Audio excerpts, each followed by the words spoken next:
Écoutez, je vais essayer de faire court pour l'introduction à ce colloque, hein, et pour pouvoir laisser évidemment le plus rapidement possible la place aux intervenants qui nous font l'honneur d'être présents. Donc d'abord, la première chose que je souhaitais faire, évidemment, c'était de remercier. Hein, c'est protocolaire, mais c'est d'autant plus indispensable que ces remerciements sont sincères parce que nous avons la chance de bénéficier, ça y est, ça marche à plein là, nous avons la chance de bénéficier, je dirais, du soutien, de l'accueil et du soutien du CEDIAS, hein, musée social, effectivement, de sa renaissance en plus, effectivement, avec des nouveaux projets. Et je pense que c'est un élément tout à fait important. Donc on a eu d'abord des échanges avec Marc de Montalembert, puis évidemment avec Dominique Demangel, avec qui nous avons beaucoup de plaisir de travailler, et Éric Bellouet également, qui a contribué à l'organisation de cette affaire. Donc déjà, un grand merci évidemment au CEDIAS, un merci aussi à l'ensemble des partenaires. Alors ils sont nombreux, donc je vais les citer rapidement. Donc Commu Paris Lumière, CHS, GRIS, CHRS, IDES, ADES. Donc il y a plein d'acronymes comme dans l'ESS, hein, vous voyez, Laboratoire de recherche et ESS partagent au moins cela. Et donc pour l'ADES, remercier évidemment particulièrement Véronique Larosé aussi, qui a contribué à l'organisation de ce colloque. Remerciements aussi donc à l'ensemble du comité scientifique. On a eu beaucoup de réponses, hein, à cet appel à communication. Hein, on avait un peu des doutes, hein, on ne savait pas justement est-ce que ça prendrait, est-ce que véritablement les chercheurs et particulièrement les historiens, même si c'est interdisciplinaire, est-ce que finalement ça allait réagir positivement. Ça a été le cas, hein, et il a été très dur d'ailleurs de faire la sélection, hein, et d'arriver à composer les tables tellement on a été quelque part un peu victime de notre succès, ce qui fait qu'il y aura beaucoup d'intervenants, le programme est extrêmement dense. Et je voulais remercier tout particulièrement mes deux acolytes, puisque nous sommes trois en fait à organiser ce colloque, et mes deux collègues, eux, s'occuperont des conclusions, hein, donc demain après-midi, c'est-à-dire Patricia Toucas et Olivier Chaibi, voilà, qui ont fait un travail aussi absolument considérable pour organiser ce colloque. Alors, un colloque, comme vous le savez, qui s'intitule donc l'ESS, quelle histoire ? Voilà, donc ambitieux, hein, parce que ça visait à couvrir large. Donc il y a effectivement avec trois mots-clés, hein, en sous-titre: dynamique, méthode et perspective. Hein, c'est un point important, c'est-à-dire qu'on avait véritablement deux axes, mais je vais y revenir, dans ce colloque, qui vont se retrouver d'ailleurs dans les différentes tables rondes. Quoi qu'il en soit, moi, j'ai proposé en introduction de poser la question, au fond, donc l'ESS, quelle histoire ? Mais moi, j'avais envie de poser la question, mais à quoi sert l'histoire de l'ESS ? Voilà, parce que c'est ça, au fond. Est-ce que ça a du sens, au fond, de faire un colloque d'histoire sur l'ESS, parce qu'il y en a si peu ? On peut s'interroger, finalement, pourquoi il y en a si peu, et pourquoi ça peut être intéressant d'en faire. Alors, évidemment, quand je dis à quoi sert l'histoire de l'ESS, c'est pas une optique utilitariste, hein, loin de moi cette envie-là. Hein. Je crois que l'utilitarisme est tout à fait à bannir, et notamment des sciences sociales. Je signale d'ailleurs qu'il y a un manifeste qui paraîtra bientôt, le manifeste convivialiste, porté notamment par Alain Caillé et tout un tas d'auteurs qui sont anti-utilitaristes, et précisément, et que j'ai la chance de signer, et qui paraîtra dans quelques jours. Mais en tout cas, je crois qu'effectivement, il ne faut pas définir les sciences humaines et sociales par leur utilité. C'est pour ça que je viens à contester finalement mon titre d'introduction immédiatement, pour dire qu'au fond, la question que ça soulève, c'était, à travers cet appel à communication, d'une part, la place de l'ESS dans l'historiographie, finalement. C'est un point important, c'est-à-dire, encore une fois, l'ESS dans l'historiographie est minoritaire, je vais y revenir. Et deuxième point, la place de l'ESS dans la société, hein, et à travers l'histoire aussi, repérer finalement à quoi sert effectivement l'économie sociale et solidaire, d'où ça vient, ce que ça apporte, voilà. Et je crois que la façon de poser, au fond, ces questions, ces axes, ce colloque, ça a été, au fond, une manière d'interroger, c'est pour ça que je commençais un petit peu avec cette idée d'à quoi sert l'histoire de l'ESS, ça revient à poser la question, au fond, des rapports et de la séparation entre le savant et le politique. Hein, c'est un point qui me semble tout à fait crucial. C'était ça, véritablement, cette question, premier axe sur le savant, j'ai envie de dire, les méthodes, l'histoire, les sources, et de l'autre côté, le politique, malgré tout, c'est-à-dire la place de l'ESS dans la société. Comment, finalement, ces organisations sociales viennent à apporter, contribuer à la définition de la société, au politique, hein, au sens du politique, hein, c'est-à-dire l'être ensemble, la capacité, finalement, de mise en forme des rapports sociaux. Je crois que c'est ça aussi qui va être interrogé tout au long de ces journées. J'aimerais faire deux remarques par rapport à tout cela. La première, c'est finalement la place de l'histoire donc, dans cette affaire. Première remarque, moi je constate que autant il y a finalement peu d'historiens, même si là on est en train de démontrer le contraire, qui se réfèrent à l'ESS, autant il y a beaucoup de théoriciens de l'ESS qui ont recours à l'histoire. Ça c'est un point qui me semble utile de rappeler. C'est à la fois d'ailleurs dans une optique de légitimation du champ de l'économie sociale et solidaire. On recourt à l'histoire finalement pour inventer une tradition, diraient certains, mais on ne fait pas que l'inventer, bien sûr.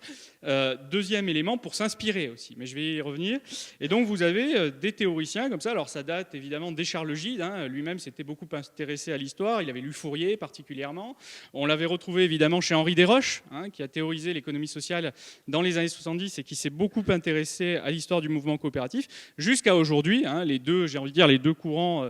Il y a Jean-François Drapry qui est là, qui a écrit des livres, La République coopérative récemment, mais on pourrait citer le volet économie solidaire qui a beaucoup recours aussi à l'histoire, je pense à la ville, sur sa politique de l'association. Donc il y a des théoriciens de l'économie sociale et solidaire qui finalement ont recours à l'histoire. Et à l'inverse, des historiens qui finalement ont, parce que l'histoire a finalement une forme d'empirisme méthodologique et qui cherche à se fonder sur des faits et qui a un rapport, je pense, parfois complexe à la théorisation, qui fait que les historiens, par contre, se mêlent assez peu de théorie. Voilà, ça c'est-à-dire qu'effectivement, cherchent plutôt à établir, à expliquer, à établir des faits, mais finalement, des fois, peut-être, ne vont-ils pas assez sur le terrain de la théorisation. Autre remarque en lien avec l'histoire, c'est la faible place de l'ESS dans l'historiographie. J'insiste rapidement sur ce point. Je crois que ça tient à deux phénomènes. Le premier, c'est globalement la perte de vitesse de l'histoire sociale. Évidemment, l'économie sociale et solidaire est très liée à l'histoire sociale et l'effet que l'histoire sociale elle-même ne soit pas, je dirais, soit elle-même en crise, j'ai envie de dire, depuis quelques années, n'aide sans doute pas. Et deuxième élément, c'est qu'au sein de l'histoire sociale, l'ESS est minoritaire. C'est-à-dire que quand on regarde les histoires des mouvements sociaux en particulier, on s'intéresse plutôt à la construction des problèmes qu'à la construction des solutions. Donc ça, c'est un élément quand même qui me semble utile de rappeler. Moi, il me semble qu'il y aurait là-dessus un rééquilibrage à faire.